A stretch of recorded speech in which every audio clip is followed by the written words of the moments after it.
Assalamualaikum warahmatullahi wabarakatuh. Di sini saya Muhammad Gilang dari kelas RPL dengan NIM 24212431007.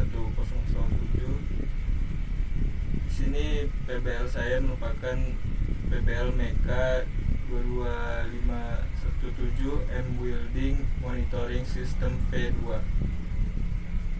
Dan saya akan mempresentasikan tentang integrasi antarmuka dan data real time, alur kerja website monitoring IoT.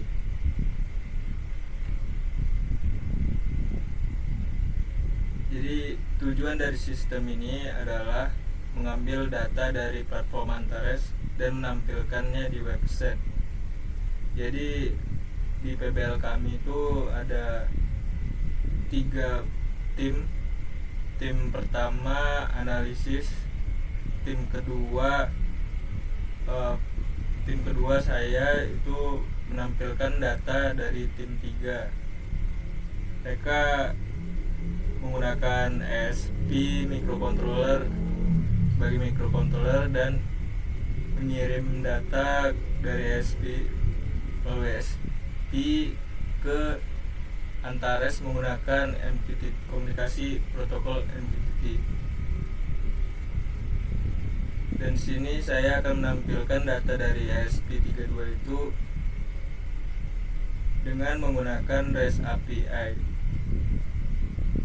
dengan prinsip kerja arsitektur client server dan REST API yang mendasarinya. Jadi tujuan saya di sini untuk menyediakan visualisasi data dari sensor.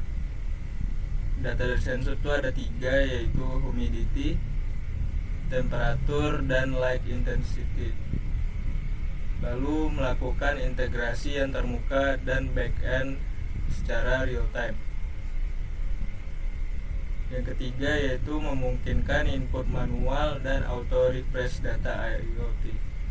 Yang ketiga ini untuk pengetesan website karena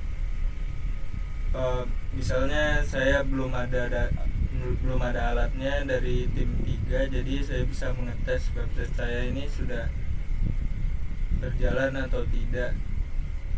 Jadi untuk melakukan testing. Lalu untuk struktur dan fitur UI-nya di sini saya mengambil screenshot dari website project PBL kami.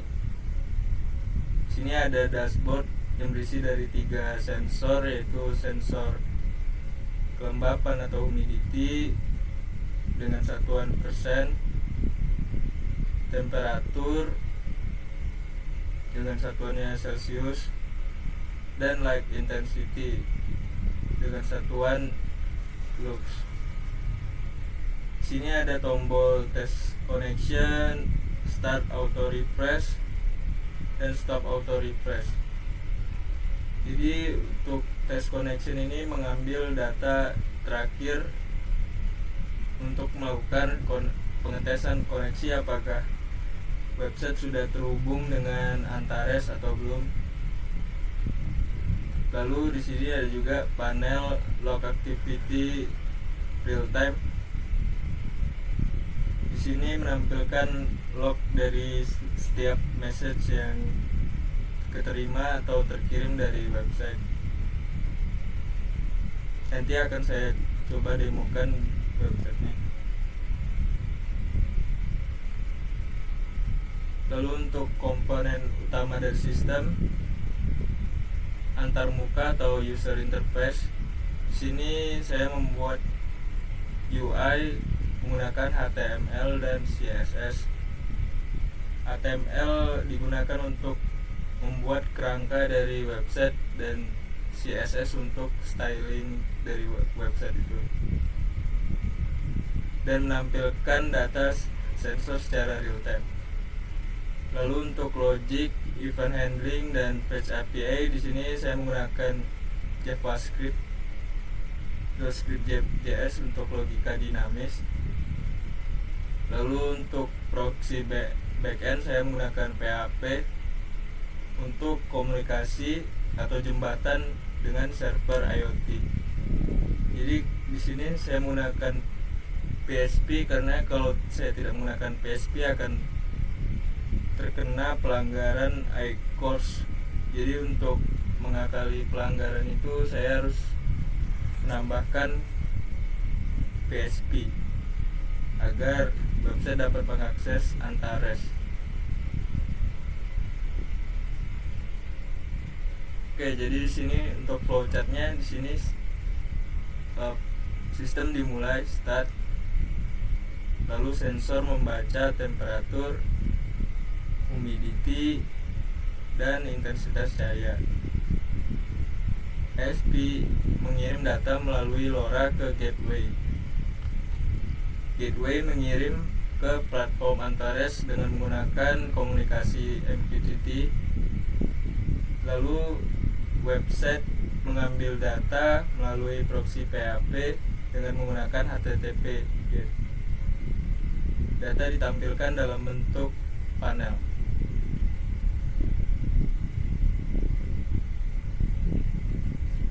Saya akan coba demokan terlebih dahulu untuk websitenya. Di sini saya tidak memiliki alat dari kelompok 3, jadi akan saya demokan dengan metode manual input. Misalnya di sini saya setting humidity-nya yang terbaca itu adalah 30%. Di sini terlihat website telah mengirim nilai 30 ke Antares dan website telah menerima juga nilai 30 dari Antares. Misalnya 50 dan misalnya 35 pada temperatur dan light intensity misalnya 1200. Oke, jadi data-data ini merupakan simulasi pengiriman data dari ESP32 ke Antares. Di sini saya akan menunjukkan bahwa data memang telah masuk ke dalam Antares. Nah, ini merupakan salah satu alasan kenapa kami membuat website dashboard seperti ini, karena di Antares ini data yang masuk itu tidak diolah dan berbentuk mentah seperti ini. Di sini kita bisa lihat waktu dan research data, sedangkan kan user tidak perlu melihat semua ini. Dan yang lebih penting lagi, jika ada data update dari sensor, misalnya humidity berubah menjadi 35, Antares tidak akan menampilkan data secara real time karena website ini harus perlu di refresh.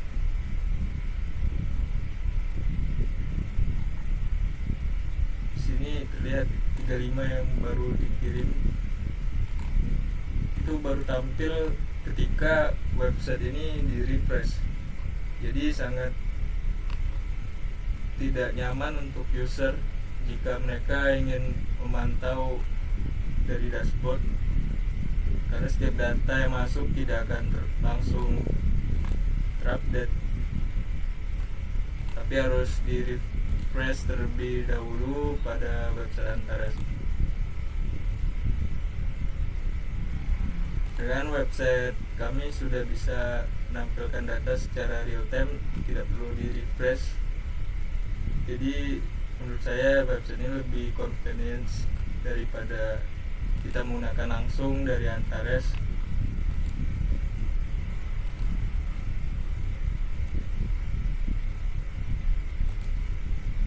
Dan juga di sini mungkin awalnya saya mencoba menggunakan MQTT untuk komunikasi website dengan Antares, tapi ternyata memang tidak bisa MQTT pada website. Jadi saya mencoba metode lain, yaitu HTTP atau API, REST API. Di situ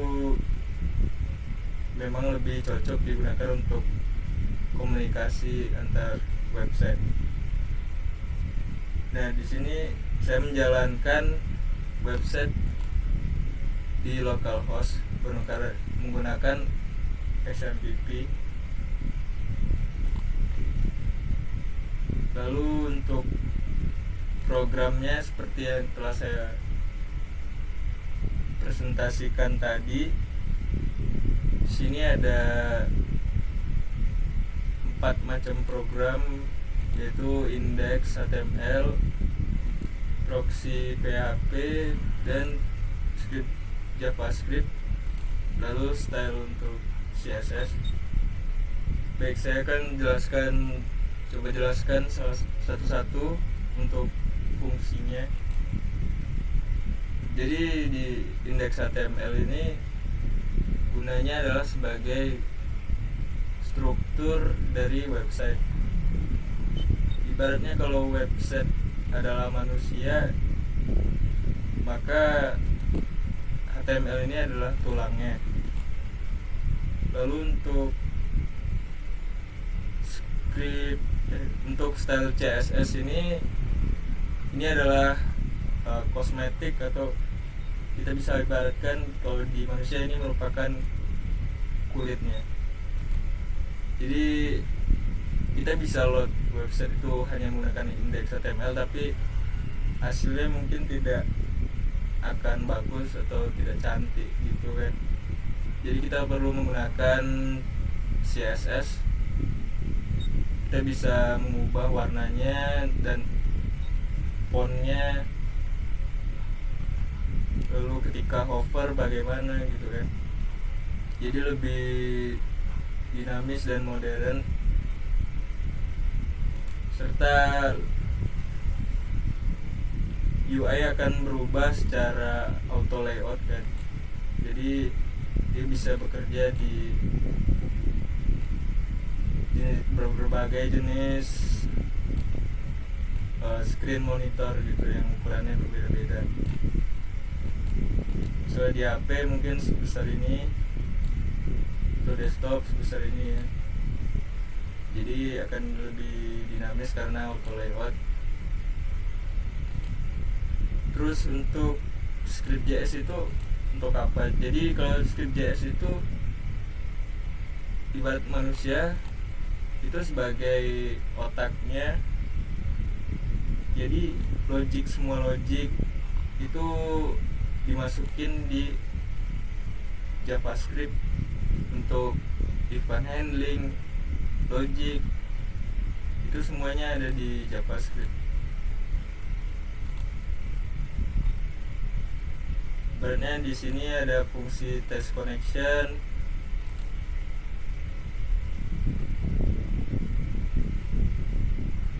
Akan tersambung pada button test connection.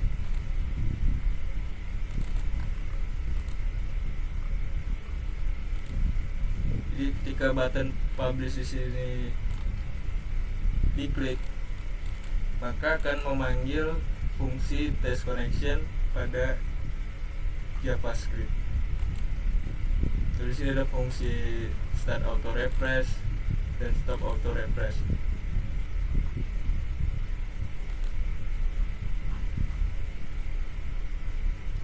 Ada fungsi publish sensor data untuk melakukan pengentasan pengiriman data dari website untuk mensimulasikan bahwa data terkirim ke Antares. Dan sini ada fungsi validate. Jadi ketika kita mengetikkan non numerik atau yang bukan angka, maka dia tidak akan bisa, dan saat kita enter pasti akan ada notifikasi error seperti ini, enter file number. Jadi sangat aman.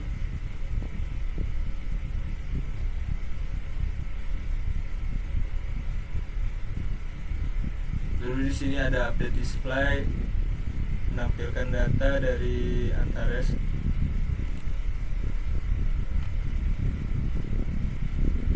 dan flash data. Ini untuk pengetesan bahwa website telah terhubung ke Antares. Lalu proxy PHP itu untuk apa? Nah, proxy PHP ini digunakan sebagai jembatan penghubung antara website yang telah kami buat dengan Antares. Jadi semua informasi rahasia di sini ditaruh. Mungkin video ini tidak akan saya publik secara luas gitu. Jadi hanya orang yang menggunakan link ini aja yang bisa mengakses video ini. Di sini ada akses key kami dan application name, device name, dan ada Antares base URL. Nah, kenapa ini harus dirahasiakan? Karena jika kita memiliki access key, application name, device name, kita akan bisa menginput data sesuai kita, dan itu akan mengganggu data yang kita punya gitu. Jadi ini tidak boleh disebarkan.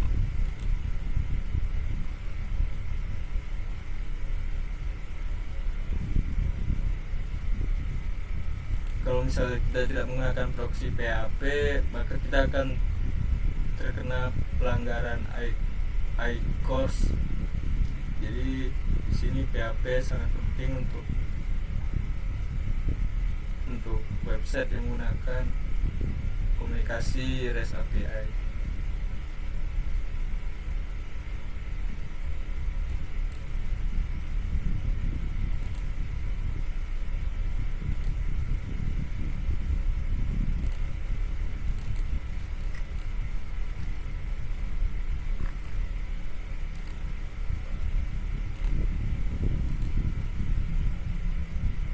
Mungkin sayang sekali saya hanya bisa mendemokan untuk simulasi karena alatnya tidak bersama saya dan belum bisa mengirim data di Antares, jadi saya hanya mensimulasikannya. Tapi konsepnya sama, jadi data dari SP akan dikirim ke Antares dan dia akan masuk ke dalam dashboard Antares ini. Nah, setiap data dari dashboard Antares itu akan saya tampilkan di website ini.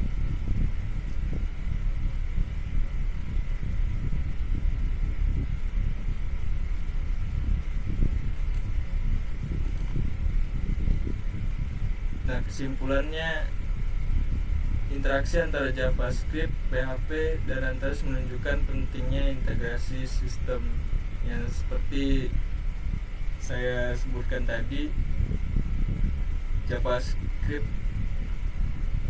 JavaScript mungkin bisa langsung mengirim atau menerima dari Antares, cuman akan terkena pelanggaran ICORS. Jadi harus menggunakan PHP di sini. Nah, JavaScript juga tidak akan bisa mengakses data ke ASP karena dia harus melalui Antares juga untuk mendapatkan datanya. Jadi ketiga ini harus saling sinergi karena mereka sangat saling membutuhkan di sistem ini.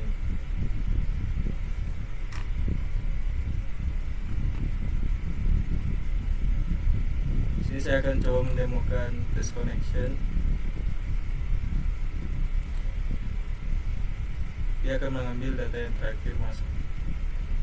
Jadi gunanya test connection ini untuk mengetes bahwa website telah terhubung ke Antares. Dia akan selalu menampilkan data yang terbaru. Jadi tombol test connection ini hanya untuk mengecek apakah sudah terkoneksi atau tidak.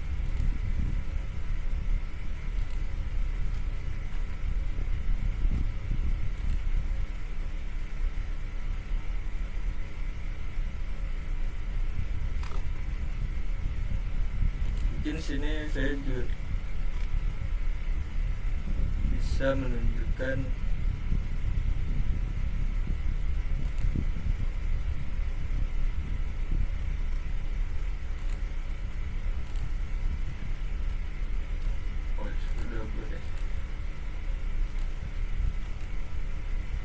Sebenarnya saya menamakan ini data website backup dengan nama SP Simulator untuk menunjukkan bahwa website ini tidak mengambil langsung dari input field ini. Jadi akan coba saya demokan.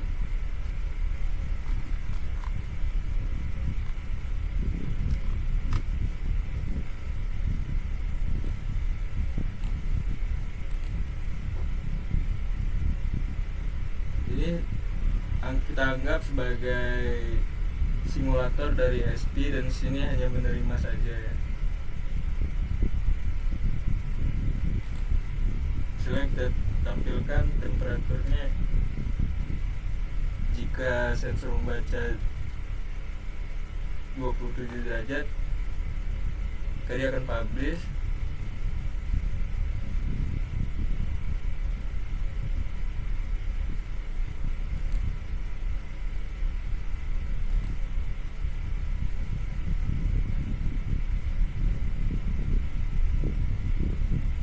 Derajat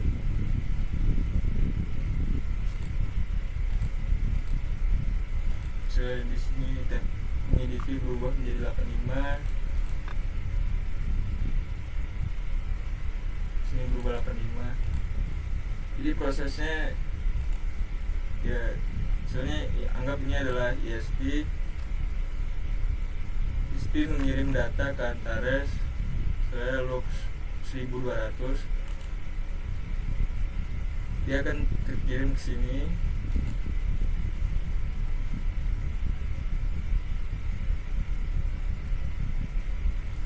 Dan website akan menampilkan intensity sebesar yang terbaca pada ESP3 pada ESP32.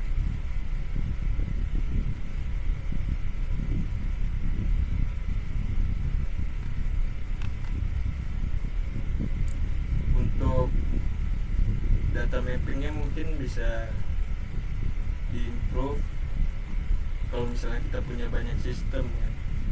Misalnya ini di ruangan 1, terus ada lagi di ruangan 2. Nah mungkin nanti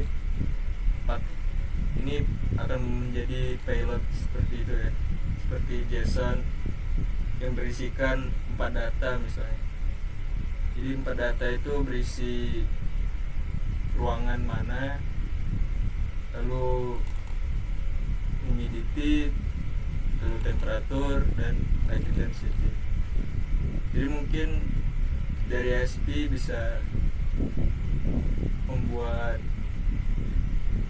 sistem payload seperti itu, jadi website akan bisa menyesuaikan jika ada banyak ruangan.